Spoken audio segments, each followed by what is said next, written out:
Hey YouTube, this is Zach from Grip the Top Commander. We're going to take a look at my Kemba Kha Regent EDH deck. This is by far my favorite deck to play recently. I've been playing her for some time. She's gone through several different versions. This is the current version. I feel like it's very solid and I'm very happy with the result. Kemba is a 2/4. At the beginning of your upkeep, put a 2/2 white cat creature token onto the battlefield for each equipment attached to Kemba Kha Regent. So she's obviously equipment oriented, and this deck can be so unexpectedly fast. By far one of my favorite parts about it. So let's go and jump into the deck. Mana rocks are an extremely important part to this deck. Since she is equipment oriented, equipment are so mana intensive. When you're paying mana to cast equipment and paying mana to equip them, you need a lot of mana and you need to be able to do it fast if you hope to beat people with commander damage before they get a board state up to stop you. So I run a heavy mana rock package. Starting from the bottom of the curve, I use Mox Diamond, Mox Opal, and Everflowing Chalice, Soul Ring, Mana Vault, Voltaic Key, then 2 converted mana cost. We go to Grim Monolith, Mind Stone, Felwar Stone, Fractured Power Stone, Worn Power Stone, Basalt Monolith. Ashnod's Altar is a beautiful way to produce mana.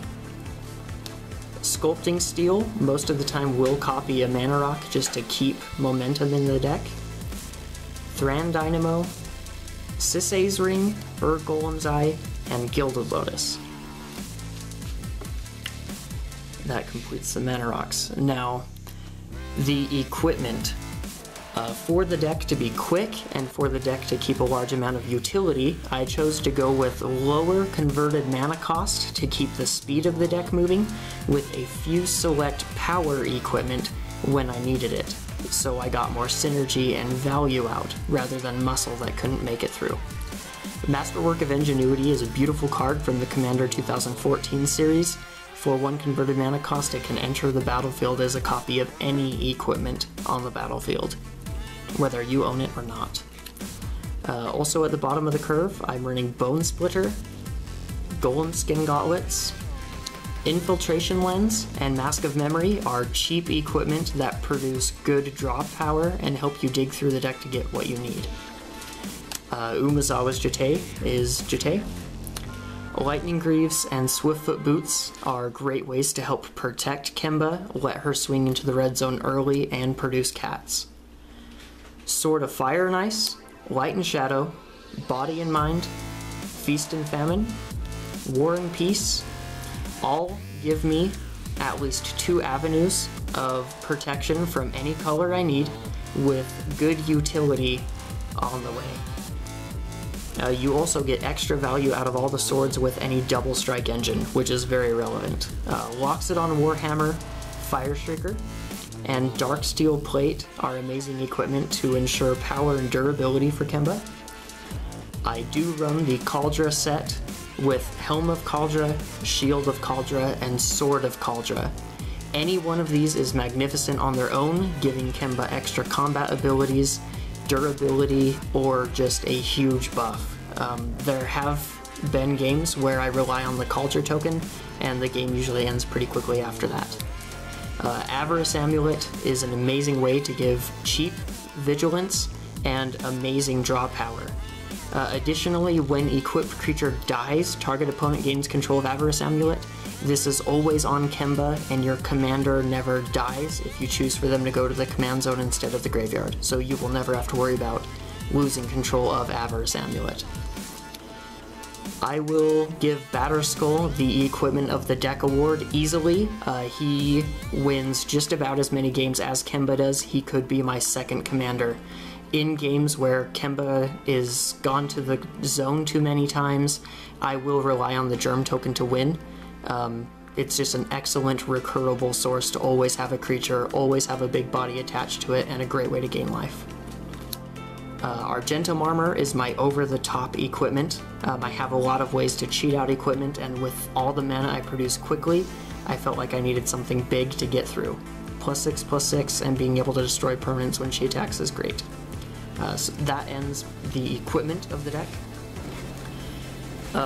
With the rest of the slots in the deck, I wanted to focus and make sure that I could keep good utility and speed through the deck. So I run a very small amount of creatures in the deck that are not Kemba, since she is the all-star. Mother of Runes is a cheap and very easy way to give Kemba protection from the colors that you're afraid of most. Stoneforge Mystic and Pure Steel Paladin are easily the two best creatures in the deck. Being able to tutor for an equipment, cheat it out, draw a card for any time an equipment enters the battlefield, and being able to equip for 0, and you get Metalcraft very easily. Leonin Shikari allows you to equip at instant speed. Silverblade Paladin is an excellent way to soul bond with Kemba to give double strike. He also can carry equipment very well if he needs to. Since you're running white, sometimes the mana rocks aren't enough to ramp you in the game and you need land. Knight of the White Orchid is a great way to get ahead on the land game if you've started to fall behind. Metalworker, hot off the unbanned list, is an excellent way to excel through mana. Having so many equipment and mana rocks in the deck, I usually easily can net maybe 6 or 8 mana a turn off of Metalworker. Solemn Simulacrum, good in every deck. Core Cartographer, another way to catch up on the land game. Stonehewer Giant gives me another way, in addition to Stoneforge Mystic, to tutor and cheap out equipment as I need. Additionally, he has Vigilance, which makes him a very good combat trick if needed. And Sun Titan is the top of my creature curve. Being able to recur swords is probably the most common usage. Small mana rocks and anything I need back. He's always good value. The removal in the deck, I went through very specifically to come down to this list. Swords to Plowshares, Path to Exile, Dispatch, and Condemn are all great instant speed, 1 converted mana cost ways to deal with any creature that you need to, in addition to getting some extra value off of Dispatch, having a permanent exile with Metalcraft, and Condemn, the ability to shuffle in someone's commander. Oblation is another way to shuffle in someone's commander or any card that they are relying on to win the game. Wrath of God and Day of Judgment are two great board sweepers for creatures. With all of the mana rocks in the deck, all you really need is Kemba and a few swords equipped to her to close out the game. Armageddon is a perfect fit for the deck. You can blow up all the land and rely just on your mana rock mana to carry you through when no one else has enough land to stop you. Catastrophe is beautiful, in which it can take either role. It can be a Wrath of God or it can be an Armageddon, depending on what you need at the time you cast it. And Final Judgment is a beautiful card. It removes all creatures from the game. You do not have to worry about Kemba, but it's a permanent fix for many creatures and troublesome board states that your opponents can build. The last cards in the deck before land help fulfill multiple roles. Land Tax, Tithe, and Gift of Estates are non-mana rock ways to ramp yourself through the game and ensure that you always have land in your hand to cast. Steel Shaper's Gift and Enlightened Tutors can get you any equipment that you need at any time. Enlightened Tutor can also grab an enchantment. The only enchantment that I run in the deck is Angelic Destiny. It is not an equipment, but it is too good to not include. Eldrazi Monument is a fantastic way to just buff the field, sacrifice a cat to it every turn, and then you have an indestructible flying general. Nahiri the Lithomancer, it was beautiful from the Commander 14. The ability to put a soldier token into play, have cheap equipment, you get the ability to cheat equipment into play or recur it from your graveyard. And then the ultimate ability from Nahiri is you put a colorless equipment artifact token named Stoneforge Blade onto the battlefield. Equipped creature gets +5/+5, has double strike, and equip 0.